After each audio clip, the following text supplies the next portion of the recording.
Hello, everybody. Welcome back into Talking Fitchburg. Joining me today from the Fitchburg Police Department is Lieutenant Ned Hartwick. Ned, welcome back to the show. How are you doing today? I'm doing great, Jeremy. How are you? Did I get the title, the name, everything right? You good to go? I'll go with whatever you give me. All right. Well, Captain, let's start off by talking about the shots fired incident and arrest taking place a little bit earlier this week. Not much to this case per se. The person was maybe under the influence, shot a weapon, was heard. But in a bigger sense here, when any of these things happen, kind of notifying the police department, obviously for many reasons, is a good thing. But in this case, helped maybe speed the process up in locating this individual and taking some action. Yeah, absolutely. It's a great reminder of the fact that public safety and community safety are really everyone's responsibility. We're the ones that respond to it, but often we can't be, and we certainly can't be in all 35 square miles of Fitchburg at once. So we were made aware of some 911 callers that had heard the gunshots, and we just so happened to have a couple of officers right in the area. This occurred off of Williamsburg Way, Anton Drive. And officers within minutes of the call located this individual who was walking home from a bar, had consumed too much alcohol, and either way was in possession of a firearm that he shouldn't have been while he was at a bar. And he told responding officers that he had fired that gun because he hadn't shot it in a while, which is concerning in a number of ways. Fortunately, no one was hit with that gunfire, despite it being in a very densely populated area with a large apartment complex, and obviously you have a major highway right there. There was some damage to a business there, but again, based on the actions of a citizen taking the time to call 911 and report that, we were able to respond and come to a resolution fairly quickly. Yeah, and I, like you had mentioned too, I think just listening and and reporting is super helpful. And you have many different ways to report things as well. So it's not just calling 911 too. So if maybe you're like, I'm not really comfortable talking to the police department, but I still want to share some information, what would you recommend on that front? So we always recommend calling. I think the bigger question comes in sometimes is this an emergency? Do I need to call 911? Because a lot of times people are fearful of calling 911, that you're taking up the emergency dispatcher's time. And there is understandable, hesitation there. But I recommend if you are hesitating to call, just call. And even if you call 911 and it's not truly an emergency, they'll triage the situation. But the unique feature that we have here in Fitchburg is that we maintain a non-emergency dispatch number. And I recommend that all Fitchburg residents, anyone that works in Fitchburg, program that number into their phone. You're that much more likely to call and let us know what's going on. And we answer that phone 24/7, and you'll get the same response that you would if you were to call 911. If you do have a medical emergency, please call 911. But in addition to our non-emergency dispatch number, which for those of you wanting to enter that into your phone is 608-270-4300. In addition to that, if you want to share information anonymously, we do have a tipster line, and that's 270-4321. And then Madison Area Crime Stoppers is also a phenomenal organization that takes anonymous tips via text message and over the phone as well. So if you visit p3tips.com or call 608-266-6014, you'll be able to share anonymous crime information, and you can actually get a cash reward.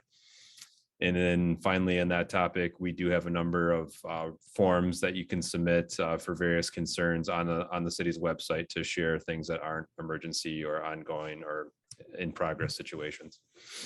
I think it's important to know all those avenues of not just calling you guys up and having you come out for a visit, but plenty of ways to open up the conversation no matter what the case is. So appreciate you sharing that.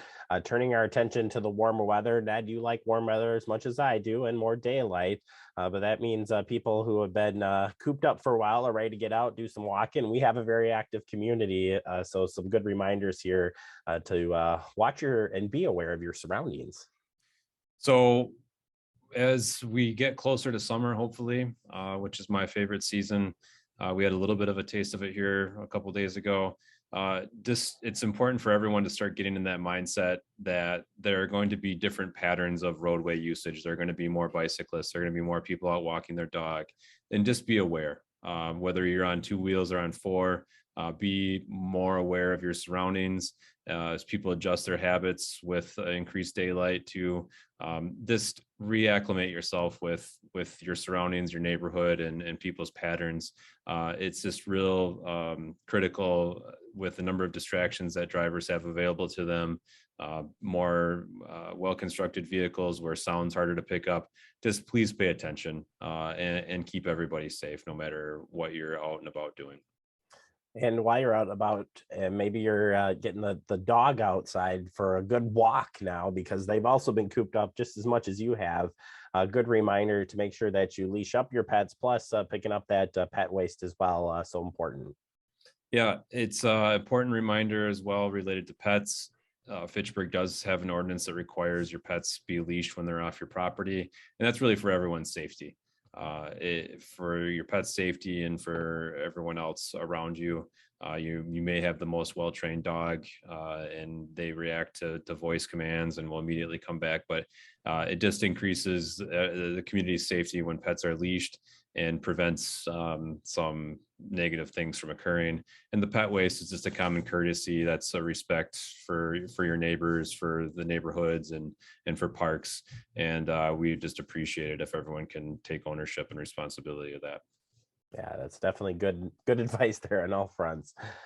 Turning our attention to Women's History Month, you were just sharing an initiative in the PD world or police world of 30 by 30 campaign. Tell us about that.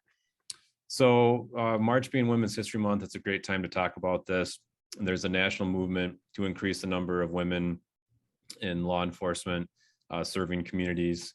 And the initiative is titled 30 by 30, which references having 30% of your sworn law enforcement staff be women by the year 2030.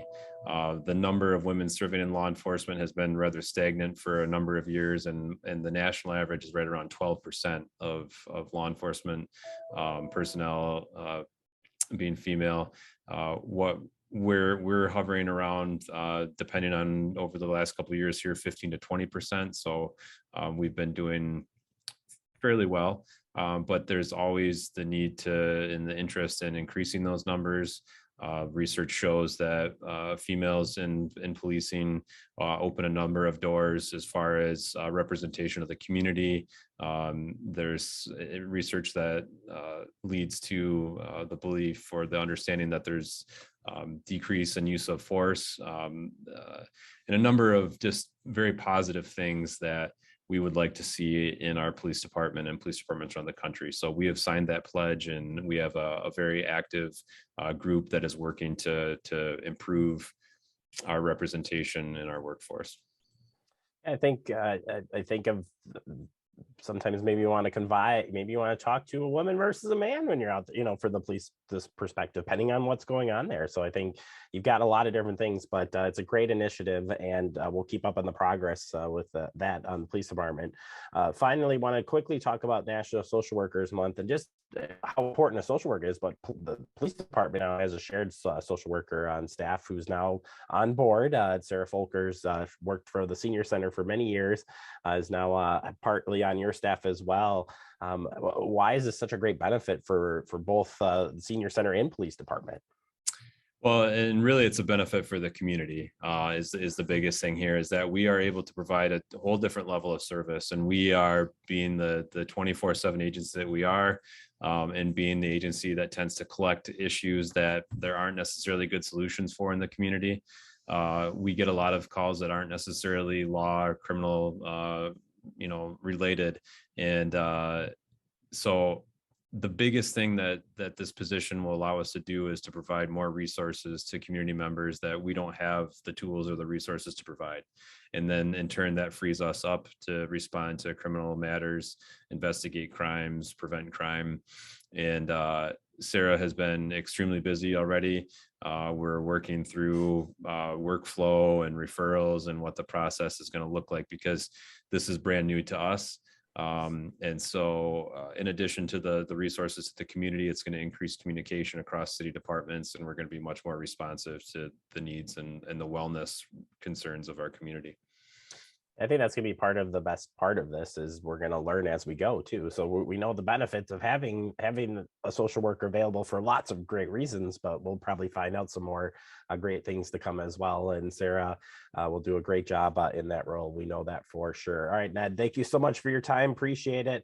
And quickly, Ned, if you were going to do a bracket, who would you pick to win? Is it going to be the W here, or is it start with a G? I don't know. You're putting me on the spot. I do know Kentucky is not going to advance to the championship after that upset last night.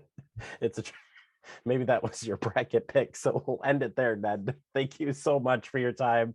Stay safe out there. We'll check back with you next month. Thanks, Jeremy. You bet. Check the police department's websites at fitchburgwi.gov/police department for more information. And of course, follow them on social media as well. We'll take a quick break. More to come. You're watching Talking Fitchburg.